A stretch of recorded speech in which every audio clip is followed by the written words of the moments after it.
बिस्मिल्लाहिर्रहमानिर्रहीम अस्सलाम वालेकुम। ऑफ द स्क्रीन में खुशामदीद। सामने क्रम आपने ये कहावत तो सुन रखी होगी कि सयाना कौवा हमेशा गोबर में जाकर गिरता है। अब ये कहावत मुकम्मल तौर पर भारत के ऊपर सादिर आती है कि जिसने बड़ी चालाकी दिखाते हुए बैक वक्त अमेरिका और रशिया के साथ ताल्लुकात इस्तेवार करने की कोशिश की। भारत के अंदर भारतीय ऑपोजिशन हो या उनके थिंक टैंक्स, वो नरेंद्र मोदी सरकार को बार बार बावर करवाते रहे कि बैक वक्त दो बड़ी ताकतों के साथ तुम्हारे इस तरह के ताल्लुकात इस्तेवार करना किसी भी तौर पर भारतीय सिक्योरिटी के लिए ठीक नहीं होंगे। लेकिन नरेंद्र मोदी सरकार अपनी मकबूलियत के जोम में अमेरिका के साथ भी ताल्लुकात की पिंगिंग बढ़ाते रहे, जबकि उसके साथ साथ अमेरिका के सबसे बड़े दुश्मन रशिया से भी बड़ी बड़ी डिफेंस डील्स करते रहे। लेकिन अब हालत उनकी ये हो चुकी है जो आगे चलकर आपको उनके मीडिया ही की जुबानी दिखाएंगे कि भारत ना अब अमेरिका की तरफ झुक सकता है और ना ही रशिया की तरफ। दूसरी तरफ अब रशिया से लिए जाने वाला S-400 भी भारतीयों के गले की हड्डी बन चुका है। जो बाइडेन सरकार की तरफ से अब वाज़ेह तौर पर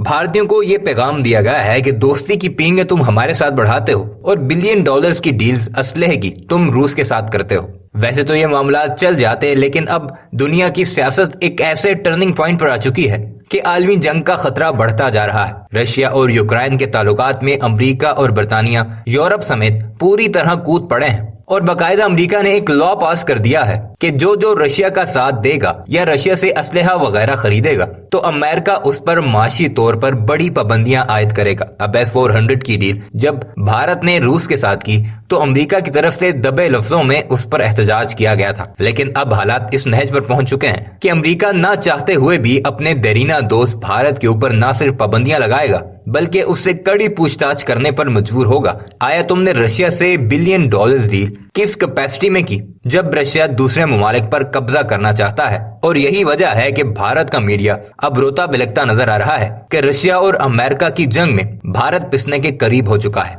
आइए आपको भारतीय मीडिया की जुबानी वो सारी रुदाल सुनाते हैं जिससे देखकर आपको भारत की इस वक्त के हालात वाजे हो जाएंगे। मगर वीडियो पर आगे बढ़ने से पहले आपसे गुजारिश है कि हमारे इस चैनल को भी जरूर सब्सक्राइब कीजिएगा और भारतीयों के हालात के बारे में कमेंट सेक्शन में अपनी कीमती राय का इजहार भी जरूर कीजिएगा। यूक्रेन के मसले को लेकर रूस और अमेरिका के बीच जारी तनातनी ने यूरोप में युद्ध का खतरा पैदा कर दिया है और अगर ये युद्ध होता है तो इसके विश्व युद्ध में बदलने की आशंका भी बढ़ रही है।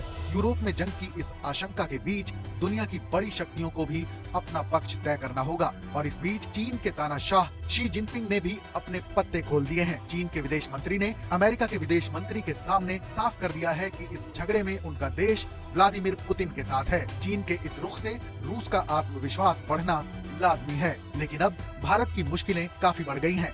यूं तो यूक्रेन भारत का पड़ोसी देश नहीं है, लेकिन यूक्रेन में खेले जा रहे राजनीतिक खेल में भारत का भी बहुत कुछ दांव पर लगा है। अगर यूक्रेन को लेकर जंग होती है तो अमेरिका और उसके नाटो सहयोगी भले ही इस जंग में सीधा हिस्सा ना लें, लेकिन कड़े आर्थिक प्रतिबंध लगाकर ये देश उन देशों पर जरूर सख्ती करेंगे जिनके रूस के साथ व्यापारिक ताल्लुकात हैं।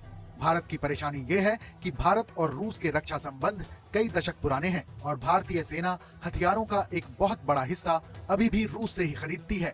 अगर रूस पर सख्ती होती है तो भारतीय सेना के लिए भी मुश्किल आ सकती है। साल 2014 में रूस के क्रीमिया पर कब्जे के बाद अमेरिका ने काटसा कानून लागू किया था, जिसके दायरे में भारत और रूस का S-400 एयर डिफेंस सिस्टम का सौदा भी आ गया है। हालांकि भारत ने अमेरिकी दबाव को दरकिनार करते हुए इस सौदे को अमली जामा पहना दिया है और S-400 की पहली खेप भारत आकर तैनात होने की प्रक्रिया में है।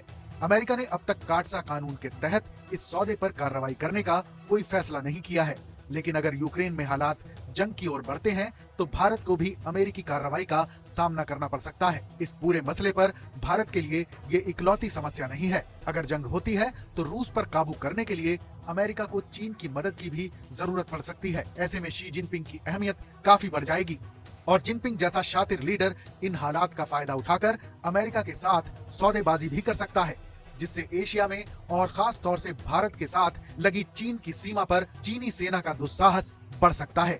भारत को यूक्रेन के संकट से पैदा होने वाली इन तमाम परेशानियों का एहसास भी है, इसीलिए मोदी सरकार इस मसले पर फूंक फूंक कर कदम रख रही है। अभी तक भारत सरकार की ओर से इस संकट पर कोई ऐसा बयान नहीं दिया गया है जिसे किसी एक पक्ष के समर्थन वाला समझा जाए। जाहिर है भारत सरकार हालात पर नजर रखे हुए है।